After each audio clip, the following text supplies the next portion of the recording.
Let's go to the review. May mag-a-assist mga be, huwag kayong bida-bida ha. Excuse me po. Yung mga tao dito sa Jeju Island, wala. Nagkalat ang tao, nagkalat ang mga hayop, nagkalat ang mga crocodile. Ay, yung mga gulay-gulay nila na parang papunta na nga tayo na kambing. Yung abalone. Oo, yung abalone or kaya Jessica Absalone. Sobrang dami na agad na mga kinukuda ko. Paano natin ito matatapos? Udo Island pa yung pinaka-favorite ko sa lahat mga be. Paano yung pinaka? Walang imposible. Cabin crew, hindi sila approachable. Parang hindi ko talaga na-feel na parang ready to help sila and then ready to serve sila. Parang sa SM. At your service, yes. Ginusto niyo yung mga bimpo-bimpo, ha? Ganyan ba maligo mga Koreano? Bimpo-bimpo lang. Juts ba? Kasalanan yun no snow. Sabi ko na, Barbie! Sabi ko na! Pag may nakita tayo mga box-box, alam mo naman, as a Filipino na filingera. So, pag may nakita kayong 1+1, ibig sabihin nun, happy ka-arawan. Nga natin. Ay, sarap! OA! Paano ko ito i-explain? Pataba tayo ng pataba. Ang dami ko nang binuksan, be. Ano na to? Mukbang talaga to, be. Ramdam ko Barbie na ako. Charot! So sa susunod, hindi na tayo ma-over-packing. Dahil, packing ang ina. Hi mga be! Welcome back to my YouTube channel. Shoot na kayo! Char! Eme! So yun mga be, you can follow me on my Instagram, Asimbrel2014. You can also use my Klug promo code ShootAkabrelKlug para more discounts, more fun! Oo mga be, pwedeng nyo pang gamitin yung Klug promo code ko since naka-base naman ako sa Malaysia. Oo, hindi tayo sa Pilipinas dahil sa Pilipinas, hindi na daw siya pwedeng gamitin. One-time use lang, ganon. Pero tayo, dahil nandito tayo sa Malaysia, you can still use my Klug promo code. And eto na mga be, don't forget to subscribe to my YouTube channel dahil lumalaki na ang ating pamilya. And congratulations sa ating lahat dahil kung sa mga parang mga nakaraang videos natin, lagi natin binabanggit na laging road to 5K subscribers na tayo. Now mga be, I must say, super proud ako sabihin na more than 5K subscribers na tayo mga be! Congratulations sa atin! And maraming salamat po sa lahat ng mga nanonood at nag-subscribe sa ating YouTube channel. O, diba? Gusto niyo yun? Nakakaloka! So, dito na nga, ito na talaga. Oo mga be, ito na talaga yung last episode ng winter serye natin sa Jeju Island. Actually, nandito na nga tayo sa Malaysia. Oo, mga nakaraang linggo pa. Simula nung galing tayo ng Jeju, nandito tayo sa Malaysia. And gusto ko kayong bigyan ng mga insights ko, experiences, yung mga expenses, mga reviews, kung ano yung mga naranasan ko sa buong trip at journey natin sa Jeju Island. But before that, mga be, again, in behalf of my team, gusto niyo yung team?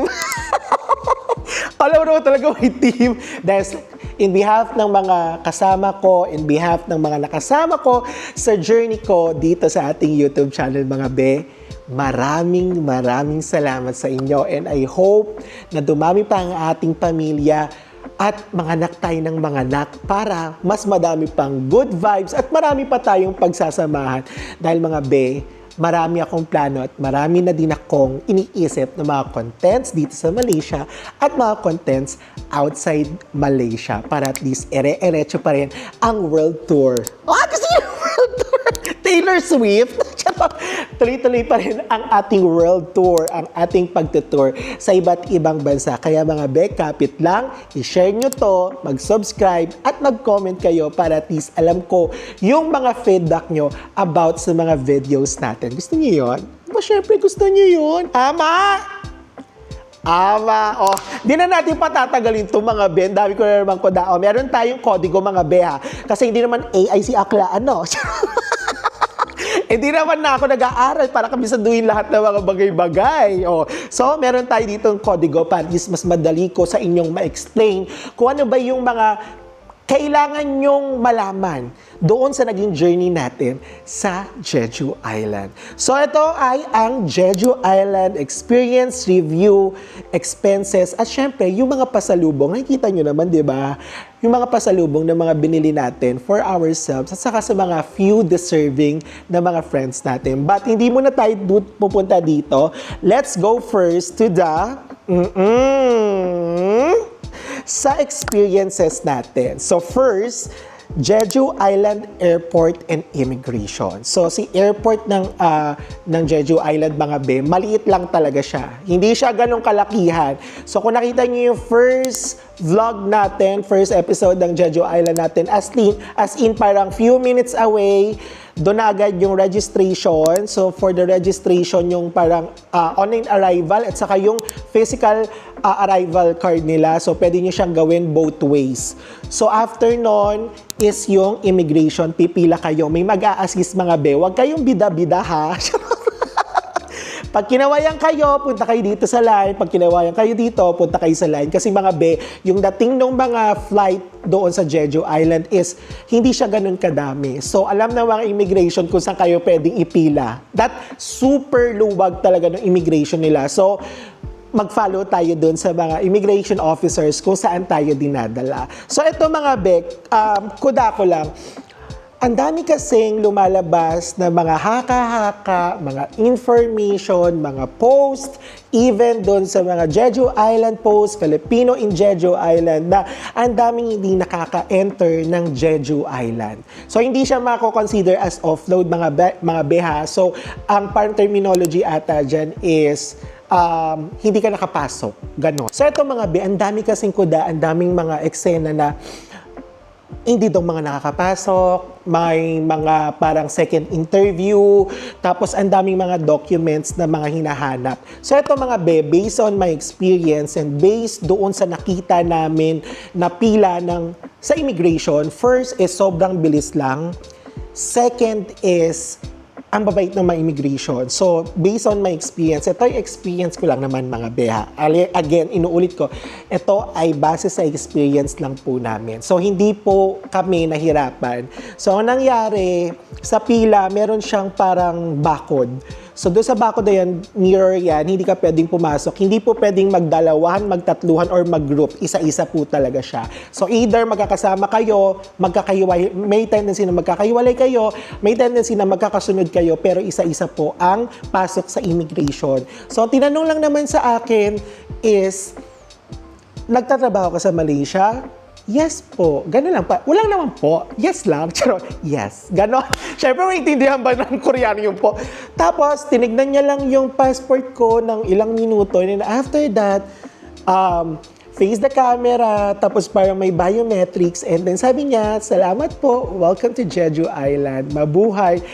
Ang bilis. Nakasmile sila. Parang, yung medyo kinakabahan ako, isa to sa mga parang kinabahan akong eksena dahil nga dun sa ang dami ko nababasa dun sa mga groups, ang dami ko ring nababasa ng mga information na ang dami hindi nakakapasok na mga traveler sa Jeju Island, especially sa mga Filipino. So, nag-ready lang talaga kami ng mga backup namin mga documents. Ang mga niready lang namin ng mga backup documents is yung namin, payslip na 3 months, 3 months bank statement, tapos meron akong hinandang cash, na parang 1,000 ringgit na cash, pero naka-convert na siya or parang napapalitan na rin naman namin yung 1,000 ringgit na yon in Korean won. So meron akong cash, meron akong 3 months bank account.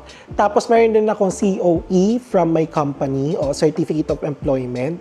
And then I have the insurance, I have the Klook tour na nakabook, tapos yung hotel accommodation na confirmed. Everything talaga na posibleng itanong sa akin ng immigration is naka-ready po yan. Pero ni isa doon, wala pong hinanap. Even the hotel confirmed accommodation.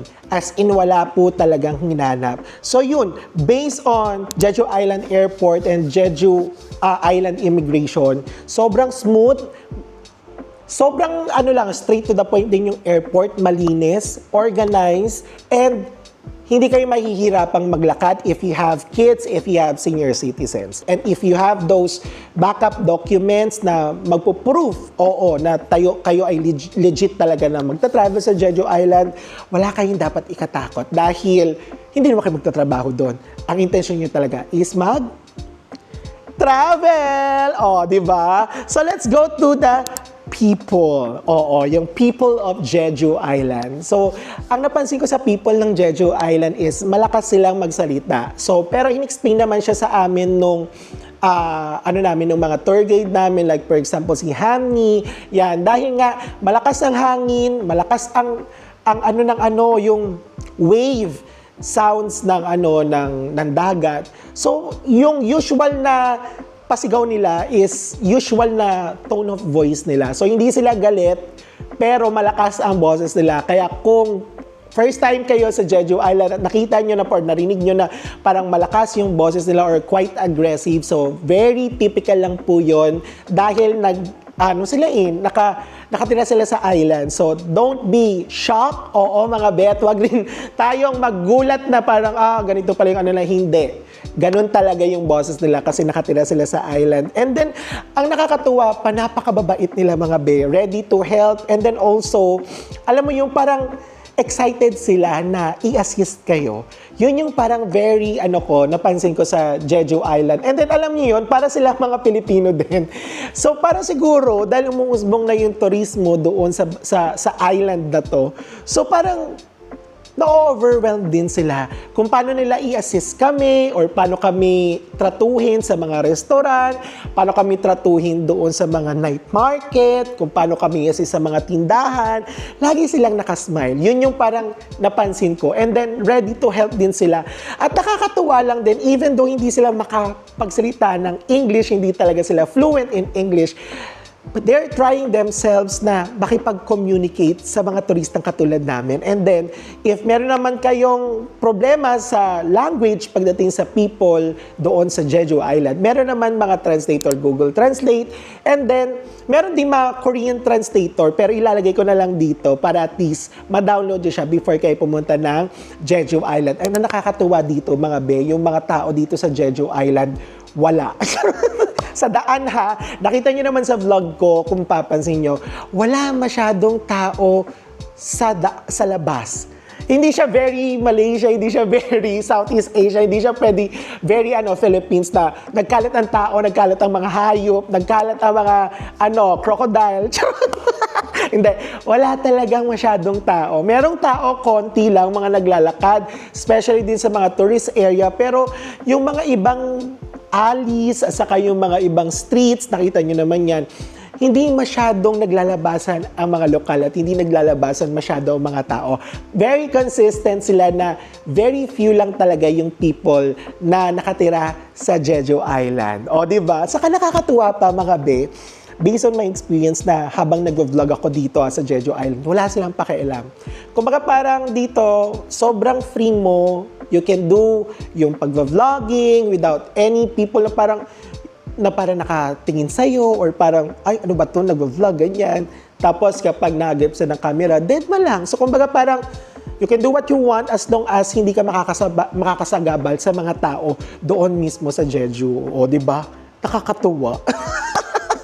Hindi ko na in-expect yan mga be So, eto pa. Next tayo sa food. Sa food, natuwa ako dahil syempre, this is not my first time sa Jeju Island It's my second time. So, ang sarap ng food ng Jeju Island kasi alam mo yon, parang meron kang mga choices. First is yung seafoods nila. Dahil since nasa island ka, ang dami mong pwedeng pagpilian doon sa pagsasamgyupsal, doon sa mga Korean foods. So, parang mix of the black pork, mix of seafoods, at saka yung mga gulay-gulay nila na parang papunta na nga tayo na kambing. Pero masarap siya, in fairness, lalo na yung yung abalone, oo, yung abalone or kaya Jessica Absalone. Saka yung mga mackerel, nakakatuwa. And also yung mga black pork samgyupsal. Ngayon, bukas at pagpakailanman. Ganon yung atake. Dahil halos araw-araw mga be, lagi kami nagsasamgyupsal. At syempre, yung BHC na chicken. Don't miss yung BHC chicken mga be. Sobrang sarap niya. At saka yung mga nirecommend kong mga inumin sa GS25. Yung GS25 mga be, para siyang 7-Eleven or convenience store na famous sa Korea. Kahit saan makikita mo siya. So, meron din silang CU, meron din ayun nga, CU, GS25. Saka, yun lang, wala naman palang 7-Eleven. Yun lang dalawa yung pinunta namin. Pero masasabi ko na, ang sarap pa rin talaga ng pagkain ng Jeju Island. Lalo na, punta kayo sa Dongwon Market, sa mga ibang restaurants, saka piliin nyo yung mga local restaurants. Kasi almost lahat ng mga kinainan namin mga be na mga restaurants doon, yung mga pinagsamgyupsalan namin, walang mga foreigner. Parang kami lang yung foreigner mga be. Kadalasan, mga lokal talaga yung mga kumakain. Kaya mga be, i-discover niyo yan. And if you want to experience yung mga masasarap na kinainan namin doon sa Jeju Island, panoorin niyo yan doon sa mga vlogs ko. Nandun yung details, yung address, yung pangalan, at yung presyo ng kinain namin. Next tayo, sobrang dami na agad na mga kinukuda ko. Paano natin ito matatapos? Isang oras na naman ito mga be. So next natin is yung tourist attractions. Tourist attractions sa Jeju Island is Jeju City first. Yung Jeju City, nandyan yung mga historical places, yung mga museums, nandyan yung mga night market, traditional market, nandito din yung mga parks. So dito sa city, busog na kayo.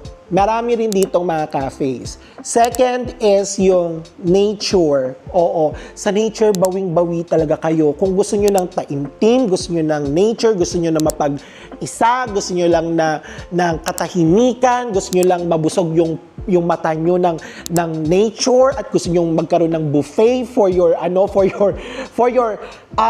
dream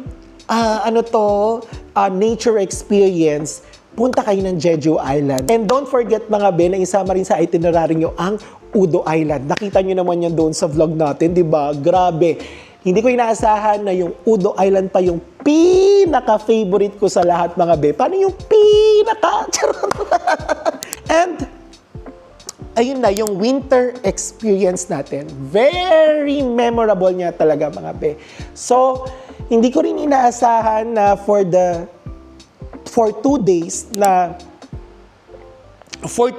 ano ba yan? Nadidikay naman ako na nadidikay kasi kakakain ko lang. So, meron tayong 2 araw na nagkaroon ng snowfall. So, talagang pinag-pray ko talaga siya, and then, natuwa ako dahil pagdating namin ng Jeju Island, tinignan ko yung parang basta yung weather update for the next 7 days. And then meron doon nakalagay na parang Wednesday and Thursday magsa-snowfall. So parang okay, sige, ang saya. So siguro nilulook forward ko talaga siya na magkaroon ng snowfall. And then hindi rin naman ako 100% na umaasa, but at least kahit paano, meron na rin namang chances of winning. But ayun, pinagbigyan tayo nagkaroon ng snowfall. First time natin magka-snowfall, sobrang saya ko talaga. And then, hindi talaga siya matatawaran. And then, the winter experience itself, yung sobrang lamig, is isa yan sa mga talagang nilulook forward ko palagi. Kasi, alam nyo, lumaki tayo sa tropical country. Even though nasa ibang bansa na tayo, nandito tayo sa Malaysia, wala namang snow dito mga be. Parehas lang din talaga ng temperature ng init sa Pilipinas. So, itong baklang to na lumaki sa init, saka nangarap lang din talaga ng mga snow, nangarap ng winter. It's very memorable. Even though nakapunta tayo ng Hong Kong, Macau, Taiwan na malalamig na. Pero ito kasi very special sa atin kasi nakita na talaga tayo ng snow. Nakakain tayo ng snow. Natikman natin ang snow. Nakita natin ang snowfall, o di ba? At naglaro tayo sa mga snow. Hindi lang isang araw, 2 araw, o di ba? At yung lamig na talagang hinahangad natin. Ayan, sumuko si bakla.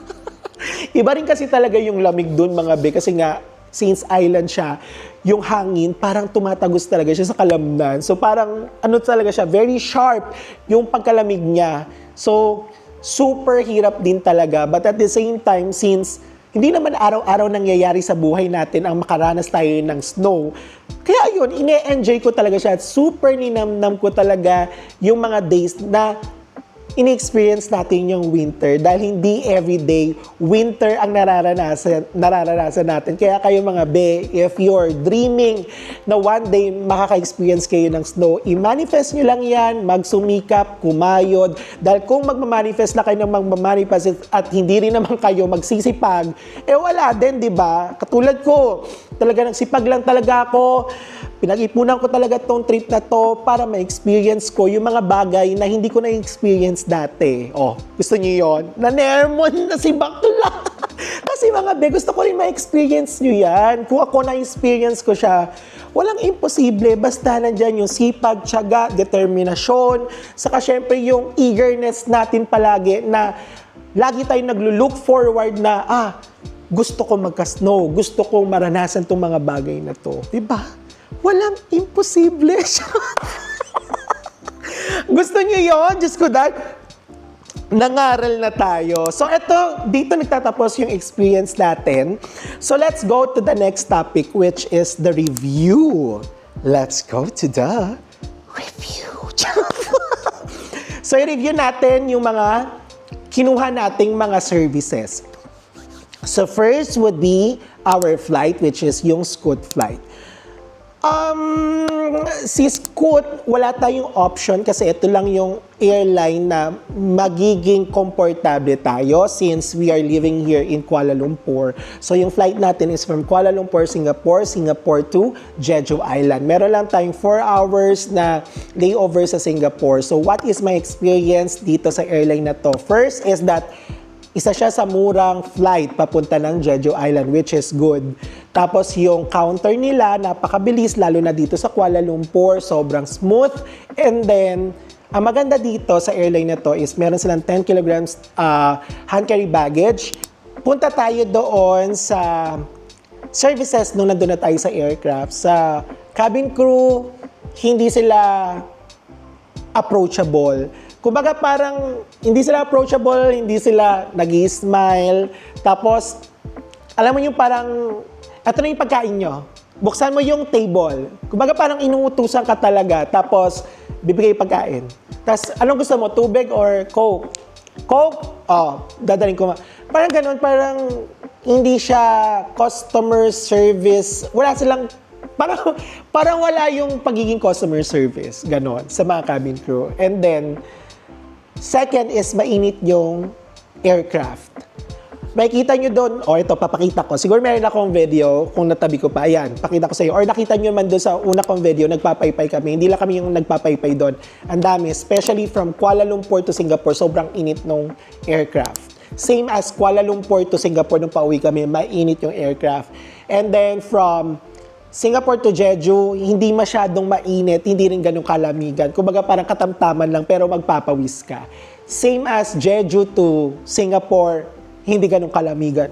Janet Jackson talaga mga be. Second is, hindi sila consistent. Yung, alam niyo, di ba yung harapan ng upuan nyo, di ba dapat meron yung parang yung net, para pwede mo yung suksukan ng cellphone, suksukan ng kung anik-anik man. Kumbaga yung front bag ba? Front bag. Parang yung basta yung nasa harapan nyo, di ba may upuan doon. So parang meron doon na parang net, di ba? Nandun yung mga magazine. Yung flight namin from Singapore to Jeju and then Jeju to Singapore, walay ganon. Pero yung Kuala Lumpur, Singapore, Kuala Lumpur, meron. So, ibig sabihin, hindi talaga sila consistent. Parang hindi ko talaga na-feel na parang ready to help sila and then ready to serve sila. Parang sa SM. At your service, yes. Walang ganon, mga be. Kaya parang nag-iisip ako kung sa susunod ba, magbubuk pa ba ako ng Scoot? Or kung babalik ako ng Jeju Island, no choice, mag-iskot tayo. But kung merong other options like AirAsia or any other airline, kasi super trusted talaga ako sa AirAsia kasi subok na. Yun talaga yung ginagamit ko. And the food, mga be, sobrang mahal niya, parang 60 Malaysian ringgit, hindi talaga siya masarap. Parang mas masarap pa yung luto ko, mga be. Ganung level. Ang masarap lang doon, be, yung cake. Ang mahal pa ng pagkain, be. Promise, sobrang mahal ng pagkain. So, let's go naman, doon sa hotel. Yung hotel, mga be, if you want the budget hotel, sobrang mura na to, mga be. Hindi na kayo magsisisi. First is that the location. Nakita nyo naman sa paligid nung hotel, nandun na yung mga convenience store, GS25, CU, nandyan yung mga iba't ibang restaurant, malapit to sa Ocean Suites. Kung meron kayong mga Klook tour, pwede kayong pumunta sa mga seaside, pwede kayong pumunta ng Dongmun Market, nandun yung Jeju Makwana, yung pinagshootingan ng When Life Gives You Tangerine, as in talagang isang kanto lang siya, 2 minutes away. Sobrang strategic niya talaga. Second is, sobrang mura niya. Third is malinis yung hotel kasi bagong renovate lang talaga siya, mga be. Sinuwerte kami na pagdating namin doon, bagong renovate siya, and then yung some other floors ng hotel is nire-renovate pa. So, ang pinaka-downside lang dito, mga be, parang yung towel nila kasi parang bimpo eh. So, kung hindi kayo komportable doon, kung ito yung ibubook nyong hotel, which is yung Jeju Stay Hotel, magbaon na kayo ng inyong tuwalya. Pero kung hindi naman kayo ma-arty or kumbaga parang okay lang sa inyo na parang bimpo katulad dun sa amin, okay lang din naman kasi nakasurvive naman kami. And ang maganda doon, meron namang mga Durabox doon sa pinaka-hallway. So, kung hindi naman sapat yung tag-iisa or tagdadalawang towel sa inyo, kuha lang kayo doon, tapos gamit kayo ng 3 towel sa isang liguan para at least, di ba, mahirapan sila. Ginusto niyo yung mga bimpo-bimpo, ha? Hindi na lang kayo nag-towel. Di ba? Ganyan ba maligo mga Koreano? Bimpo-bimpo lang. Maliliit ba? Juts ba? Charot lang. And then next is yung Klook tour natin. Yung Klook tour is very helpful siya, mga be, which is yung UNESCO Eastern Day Trip saka yung Southwest Day Trip. So, pag-usapan natin yung review ko dito sa dalawang binook natin na Klook tour. So, I must say na mas nag-enjoy ako dito kay UNESCO Eastern Day Trip. Why? Kasi parang naging private yung tour namin. Second is sobrang bait ni Hamni. Kumbaga parang nadala pa kami doon sa may canola oil. Charot, hindi. Yung canola flower field na hindi naman kasama sa tour. Binigyan niya kami ng cashback na 3,000 ba? 3,000 Korean won. Basta magre-review ka lang ng service niya. Napakabait niya, talagang tinuro niya talaga sa amin yung history at hindi siya napagod sa amin ng kaka-picture. And then yung pinaka-good thing pa is that hindi rin siya nananamantala. Alam niyo yun, tinatry namin siya na kumbinsin na kumain sa amin, na ilibre namin siya dahil nga sobrang na-appreciate namin yung service niya. Pero sabi niya, no, you need to enjoy your food. Hindi niyo ako kailangang ilibre, hindi niyo ako kailangang isipin. Pero alam niyo yun, sobrang ganda rin nung UNESCO Eastern Day Trip na yon kasi sobrang chill lang din niya. And at the same time, sobrang na-appreciate ko talaga yung Sarioni Forest Path, yung Songsan Ilchulbong, saka yung Canola Field. Yun talaga, sobrang na-appreciate ko siya talaga. Parang nanamnam ko talaga yung bawat punta namin. Saka yung yung Songyup Folk Village. Sobra, as in, halos lahat naman talaga ng pinuntahan namin that day, sobrang nanamnam ko. Kasi nga, siguro dahil almost private, parang private, almost private tour talaga yung nangyari sa amin. And then, doon tayo sa may second na Klook tour natin, which is yung Southwest with Chloe, yung tour guide namin. Nakakatuwa si Chloe kasi very cheerful siya, chine-check niya lahat ng mga nakasakay, where are you from, kumbaga yung parang mga nakasakay doon sa bus, nagbibuild talaga siya ng connections para at least, di ba, parang friends lang din talaga.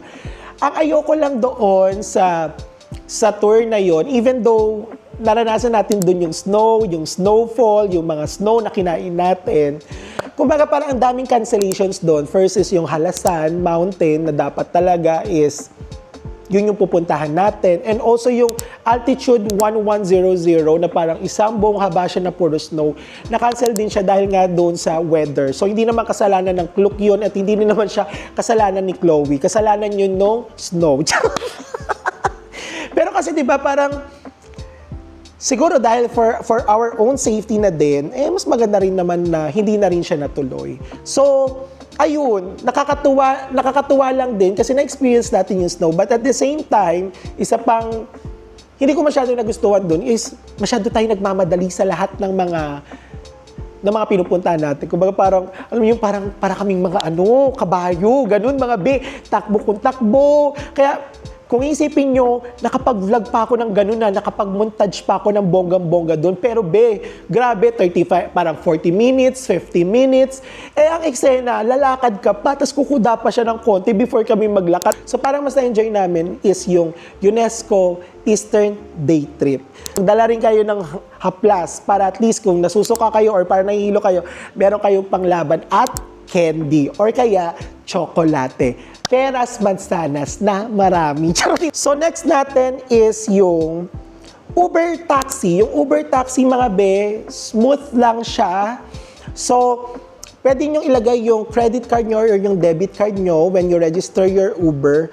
Or, pwede naman siyang cash. Yung cash, hindi naman literal na cash yung ibibigay nyo. Pwede rin nyo rin gamitin yun yung credit card nyo or yung debit card nyo. Itatap nyo lang siya. Yan, pop. And then, pwede nang mag-pay. Oo, sobrang dali lang. Hindi nyo na kailangan ng cash. Itap nyo lang, ganun yung ginagawa namin. Second is, medyo maalog at mabilis silang magpatakbo. Oo, mga may mga times or most of the time, lalo na si Chris, nahihilo talaga siya. Saka si Jessica, nakapikit lang sila. And ako, may tendency na parang naglalagay na ako ng dito, ng kating ko. Kasi minsan parang naduduwal na rin ako. Sobrang bilis talaga nila magpatakbo. Yun lang. Mag-seatbelt kayo. Actually, hindi kami gumamit ng public transportation. Most of the time, yung DIY travel namin, either naglakad kami or nag-Uber kami. Kaya if you're going to visit Jeju Island at gusto nyo lang din talaga na i-DIY siya, kayang-kaya mga hindi kayo mahihirapan. Oh, diba? Napagod na si bakla. Dahil dyan, inom muna tayo. Oh, diba?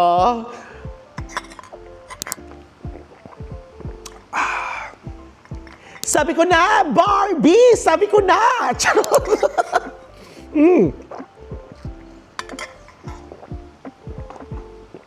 So, let's go to the pasalubong mga So, unahin na muna natin yung mga hindi muna nakakain. Let's go to the ref magnet.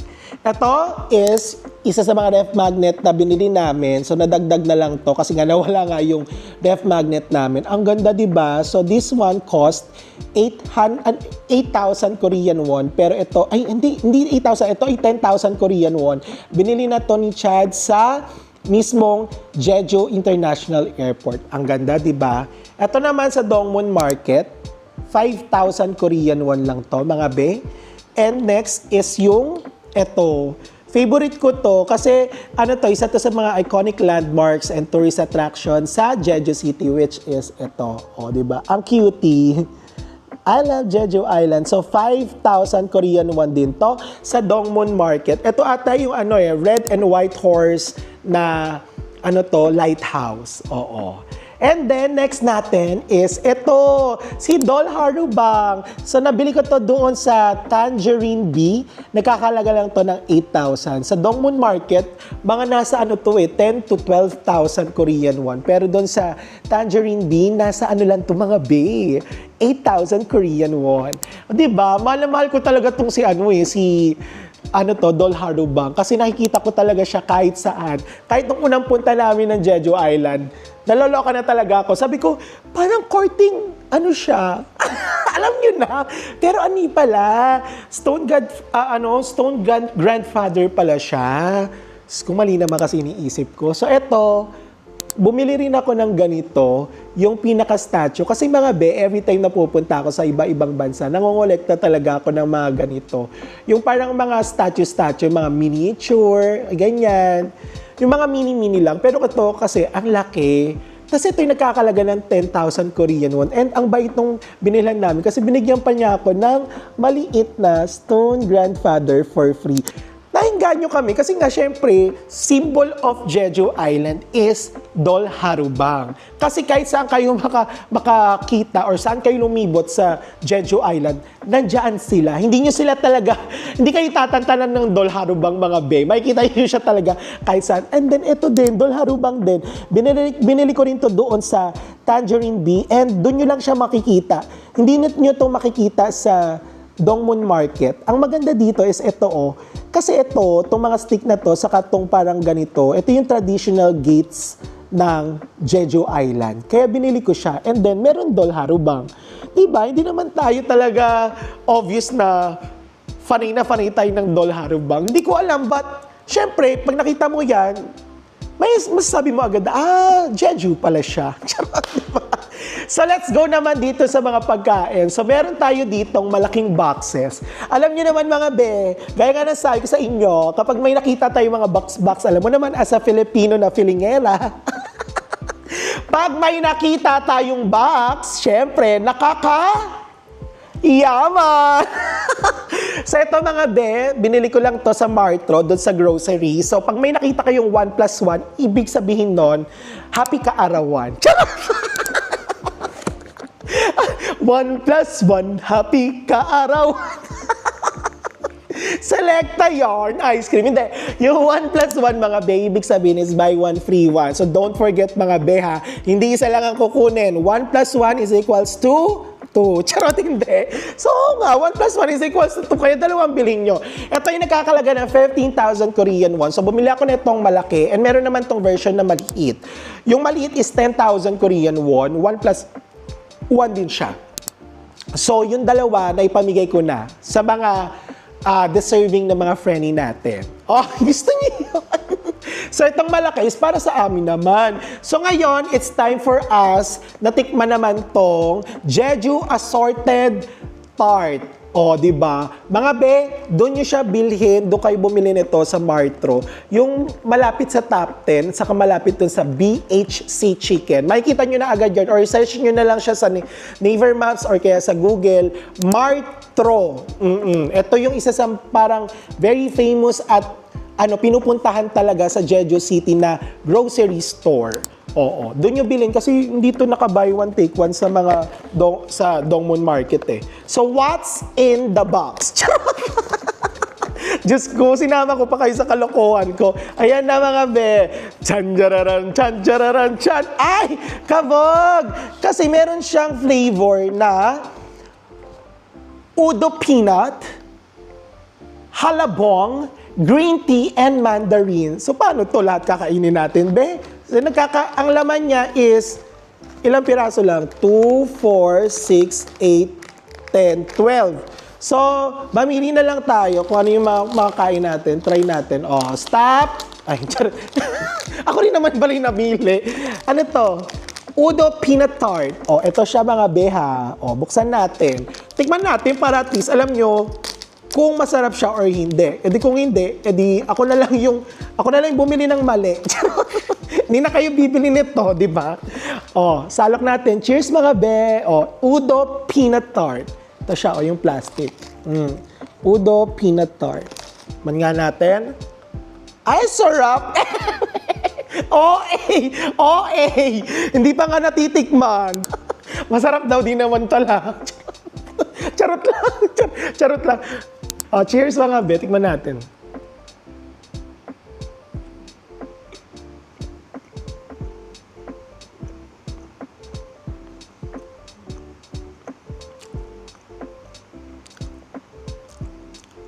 Paano ko ito i-explain?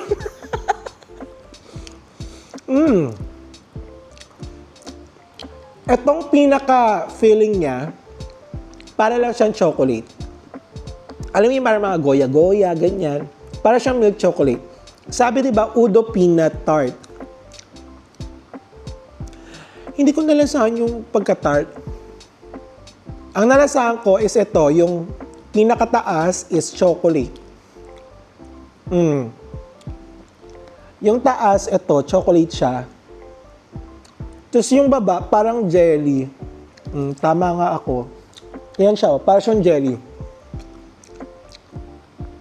Tapos yung pinaka-biscuit, masarap naman siya ito. Ito yung nagpasarap sa kanya.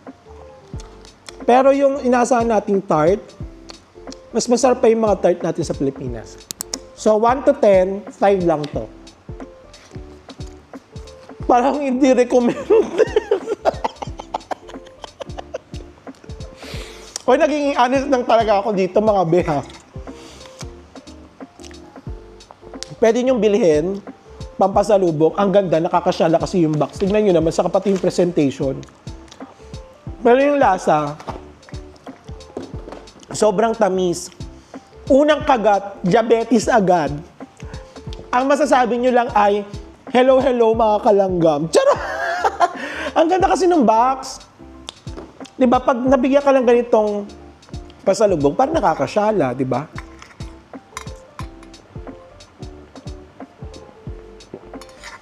Grabe, sobrang tamis. Tamis nun. Tapos eto, nabili ko lang to doon sa CU, sa may departure area. Departure nga ba? Oo, mga sa departure area, departure gate. Nung pauwi kami ng, ng Kuala Lumpur nandun kami sa Jeju International Airport, nag-aantay kami ng flight sa boarding gate namin. Marami doon, may CU doon. And then yung price niya hindi naman nagkakalayo doon sa Jeju City. So ang dami ko pang natirang mga Korean won. So pinagbibili ko yung Korean won ko ng anik-anik. So ito yung nagkakahalaga ng 1,300 Korean won. So parang butter biscuit lang to. But try natin. Ang mura, di ba?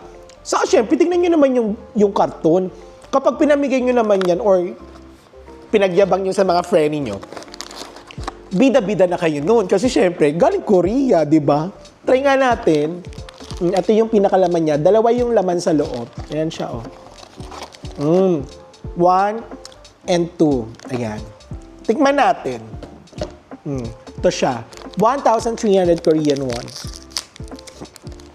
Ganito lang. Literal lang talaga na parang ay, parang butter coconut sa atin yung itsura. Pero try natin.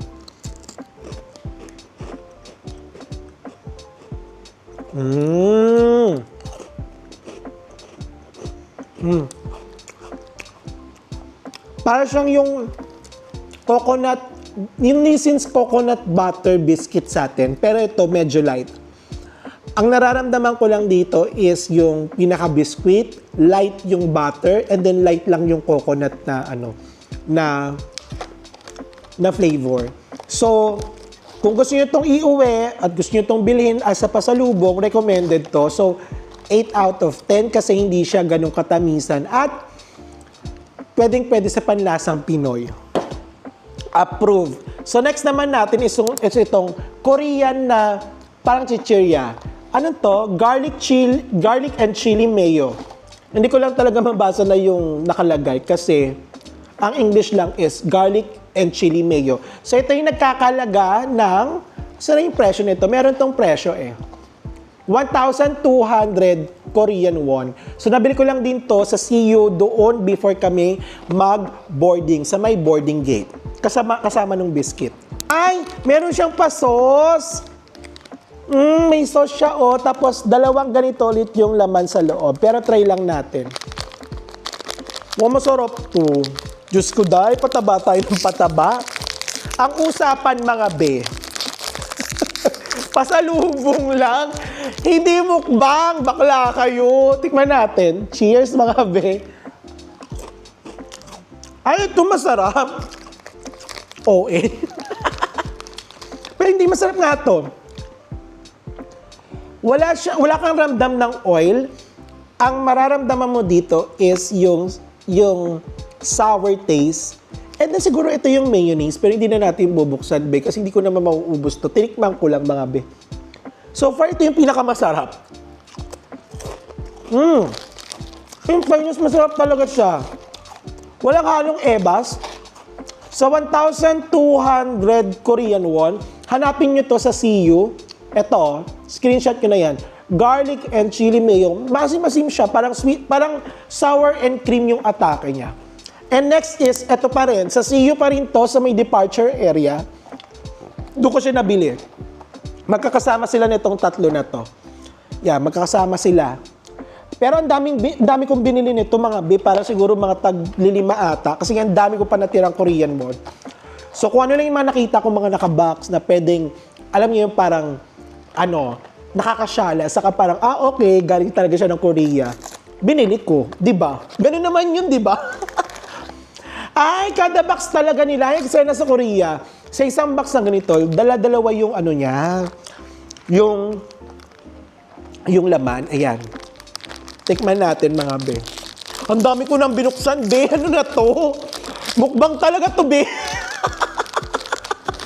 Ano na? Okay. Ito ay peanut biscuit. Ayan siya. Tikman nga natin.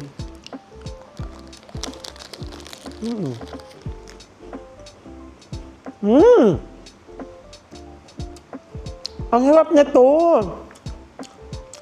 Ang sarap nung pinaka-biscuit kasi, siya, kumakapit siya sa ngalangala, sa mga ngipin.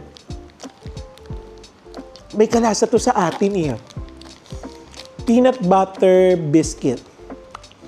Yung kulay green, yung Presto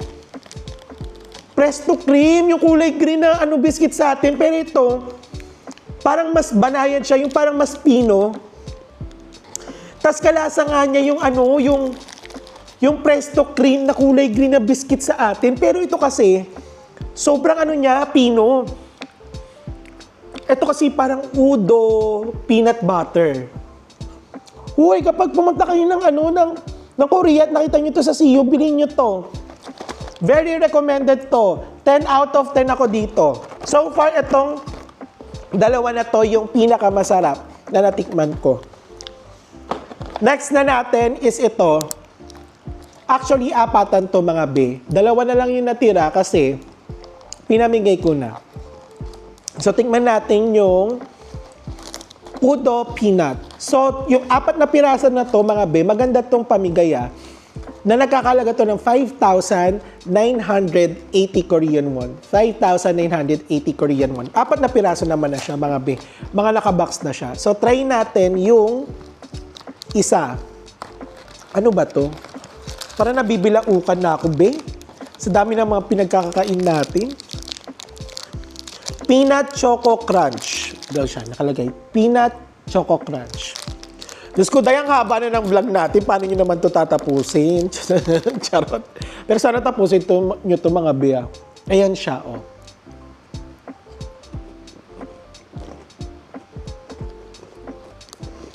Ang sarap.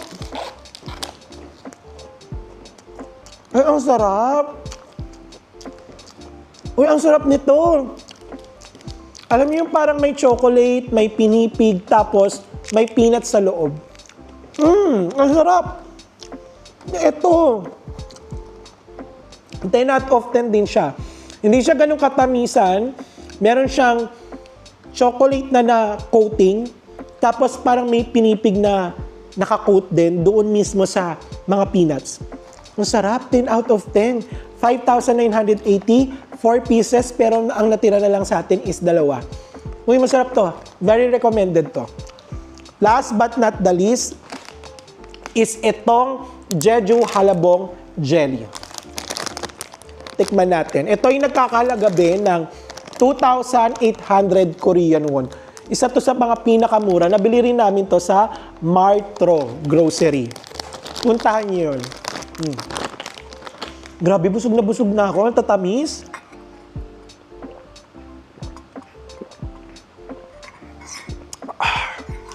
Ramdam ko Barbie na ako. Charot! Grabe. Ito na, try natin tong halabong jelly. Pero hindi kasi ako mahilig talaga sa mga jelly-jelly, mga be. Tikman lang natin. Ito siya. Yung pinakaloob niya, ayan siya. Tikman lang natin.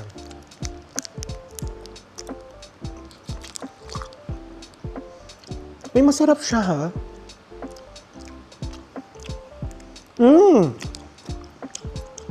Kuya, ang sarap. Parang papunta na siyang trolley. Lasang-lasa ko yung halabong juice na tinikman ko sa Jeju Island. ramdam mo yung pagka-citrusy niya, na parang kumakain ka ng ng trolley. And hindi siya ganun katamisan. 9 out of 10 ako for this one. And mas try and must buy. Diba? Must buy. Papunta na tayo ng Masbate. In fairness, masarap talaga to. Recommended to. So, yun mga best so far, yun yung mga nabili ko talaga na mga pasalubong for myself and then doon sa mga deserving na mga friends ko. Ganon, hindi yung para bumili para sa mga hindi naman deserving. Ama, Diyos ko, day. Ang usapan, papakita lang souvenir. Diyos ko, tinikman ko na. Pero at least, di ba, nagkaroon kayo ng idea kung ano ba yung masarap para sa akin, saka yung hindi masarap. Pero in fairness naman talaga, yung sinabi ko hindi masarap, di talaga siya masarap. Saka yung ibang matamis talaga siya mga be. Grabe, nakailan akong higop po. Halos naubos po. So, eto na mga be. Dito na tayo sa last part ng ating vlog for today's video. So, the expenses. So, ang total expenses natin, hindi muna pala yung total expenses. So, let's start with the flight. So, yung flight natin together with 30 kilograms check-in baggage. So, tatlo na kami dyan. Pinagati-hatian namin yung 30 kilograms baggage ni Chris, ni Chad, at saka ako. Tapos, yung flight meal namin from Singapore to Jeju, Jeju to Singapore. So, ang total natin, return ticket with 30 kilograms, luggage bag with in-flight meal. Ang total nun is 1,643.85 Malaysian ringgit. Nandito na lang yan. Iko-convert ko na lang in peso para at least meron kayong idea. So, yun yung sa flight natin. And then sa hotel, ito yung 8 days and 7 nights na stay namin sa Jeju Stay Hotel. Ang total na na-build sa amin, or total per person to mga beha, it's just 345 Malaysian ringgit. Nandito na rin yung conversion yan in Philippine peso. Sobrang mura, di ba? For 8 days and 7 nights. So, tatlo kayo doon sa kwarto. Ang mura. So, next natin is yung Klook Tour, which is yung UNESCO day trip, and yung Southwest na day trip. Nagkakahalaga siya ng, yung Klook Tour na UNESCO day trip, Southwest day tour, at saka yung insurance na inavail natin sa Klook, ang total niyan for our Klook na inavail for this trip is 509.66 Malaysian ringgit. Nandito na rin yung conversion niyan in Philippine peso. And then yung pocket money natin, yung pocket money ko mga be, nandiyan yung mga sa pagkain, sa restaurant, yung mga iba't iba ko pang pinagbibili, yung mga yung mga Uber taxi namin, and also yung pasalubong na mga pinagbibili natin. Ang total na pocket money natin is 1,000 Malaysian ringgit. May mga few Korean wons pa ako natira, siguro parang mga nasa 300, parang hindi 300, parang mga nasa 20,000 Korean won pa yung cash ko dyan. So, ang total natin is 1,000 Malaysian ringgit. Ilalagay ko na lang din yung conversion niya. Parang more or less 14,000 or 15,000 pesos lang yan. Together with the Uber, ginamit natin yan sa pang-Uber, pang-taxi, pagkain, saka sa pasalubong natin. Saka yung sa souvenir. And last, yung total na ginastos natin with the flight, hotel, Klook Tour, pocket money, all in all na nagastos natin for this Jeju Winter Serie trip ay nakakahalaga lang 3,498 Malaysian ringgit, or equivalent of parang 51,000 or kulang-kulang 52,000 Philippine pesos per person. So again mga be, ito yung based on my experience lang, ito yung based on calculation ko doon sa total na nagastos natin for our Jeju Island trip this year for the winter season. So again, siguro kung meron kayong ways para mas mapababa pa yan sa flight, sa hotel, and also the way kayo kumain, siguro mas mababa pa yan. Pero ito is hindi to, hindi tayo yung sobrang nagtipid, hindi rin tayo yung super parang tight budget. Kumbaga parang reasonable naman yung mga natin, yung mga ginawa natin, at saka yung mga ginastos natin. Hindi tayo nagutom, hindi rin naman ganun ka, pangit yung hotel natin, hindi rin naman tayo napagod dahil lagi nga tayo nag-Uber or nagta-taxi. And also, hindi rin ganun kadami yung binili nating pasalubong. Kung hindi rin naman kayo bibili ng pasalubong, for yourself lang, ref magnet lang, mas mapapamura pa siya. Again, madaming ways para mas mapababa nyo pa yung ginastos ko compare sa igagastos nyo mga be. But this one is just yung sa buong experience ko. Yung nakita nyo sa vlog, ito yung total na ginastos natin, which is more or less 51 to 52,000 Philippine peso per person. O, di ba? So, sobrang mura pa din siya for Korean trip and then for 8 days. So, hindi rin biro yung gastos, alam ko. But since tinrate ko tong trip na to for a Christmas gift, for a New Year's gift, and also yung parang ano ko na din, celebration for my hard work, for the whole year. Talaga naglaan talaga ako ng pera for this trip. So 52,000 alam ko sobrang mahal niya if iisipin natin, but if I'm going to think about the experience and also yung memories and also yung excitement and also yung chill time and also yung memories na ikikip ko forever is very fulfilling siya. And then hindi ko na maiisip na ganun pala yung nagastos ko. O, di ba? Gusto nyo yun? Nakakaloka! Ang haba ng vlog natin. Again, thank you very much sa mga taong sumuporta sa atin simula unang episode, simula pa lang nung flight natin, yung pagdidiscuss ko pa lang ng mga requirements, pati yung pag-flight natin from Kuala Lumpur to Jeju Island. I must say that this trip, this serye is very successful kasi nandiyan kayo, nakita ko na ang daming nagko-comment, ang daming mga na-inspire, ang daming mga natulungan ng vlog na to. Again, hindi ako magsasawang gumawa ng mga informative, useful, and also relatable na mga travel vlogs para kayong mga nangangarap, tayong mga nangangarap, kasama pa din ako sa mga nangangarap, di ba? Sabay-sabay nating tuklasin, sabay-sabay nating i-explore nang hindi tayo gagastos ng sobra-sobra. Again, TPDT is the best policy, di ba? Ganon! Di natin kailangang gumastos ng sobra-sobra para makarating sa mga destinasyon na pinapangarap natin. May mga ways and kaya nandito ako dahil gusto ko rin i-share sa inyo yung journey ko kung paano ko ba ginagawa yung pagta-travel ko in a budgeted way. O, di ba? And thank you very much once again mga be.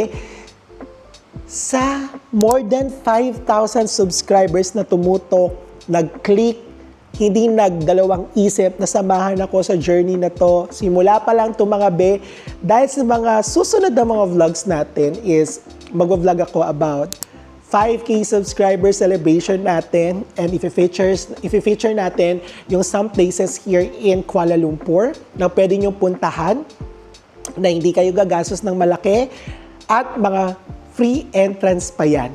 Hindi kayo magbabayad ng any entrance fee. So, chill, let's promote Malaysia and please choose Malaysia dahil gusto kong i-promote ang Malaysia sa mga Pilipino na gustong ma-discover ang Malaysia in a different way. O, diba? At hindi kayo gagastos ng sobrang laki dahil posible at madami kayong magagawa sa Malaysia nang hindi naman kailangang gumastos. And after that, in a few vlogs, siguro mga 2 vlogs after ng Malaysia trip natin, i-announce ko na kung saan ang next international travel natin this year.